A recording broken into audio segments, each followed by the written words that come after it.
প্রায় 7 লাখের উপরে মানুষ পানিবন্দী ডিস্ট্রিক্টের মধ্যে। এর মধ্যে আমরা ইতিমধ্যে 40,000 পরিবারকে চাল দেওয়া হয়েছে, 75,000 পরিবারকে শুকনা চাল ডাল ইত্যাদি দেওয়া হয়েছে, প্রায় 40,000কে রান্না বান্না করে খাওয়ানো হয়েছে। এই ধারা কিন্তু অব্যাহত আছে, এটা চলতে থাকবে। এরপরে পুনর্বাসন কার্যক্রম আরম্ভ হবে।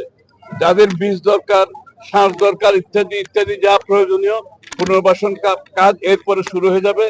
এবং স্বাস্থ্য সেবা, যেখানে অসুখ বিসুখের একটা বন্যার পরে একটা সাধারণত দেখা যায় একটা প্রকোপ দেখা যায়, সেই জন্য ওষুধ বিশুদ্ধ সব প্রস্তুত আছে। কোনো রোগ, কোনো সংক্রামক কোনো কিছু দেখা দিলে তার জন্য সরকার সম্পূর্ণভাবে প্রস্তুত আছে। সুতরাং ইনশাআল্লাহ চিন্তার কোনো কারণ নাই, সর্বপ্রস্তুতি নেওয়া আছে এবং কাজ অব্যাহত আছে। এবং যতক্ষণ পুনর্বাসন কাজ শেষ না হয় ততক্ষণ আমাদের পক্ষ থেকে, সরকারের পক্ষ থেকে সমস্ত কার্যক্রম অব্যাহত থাকবে।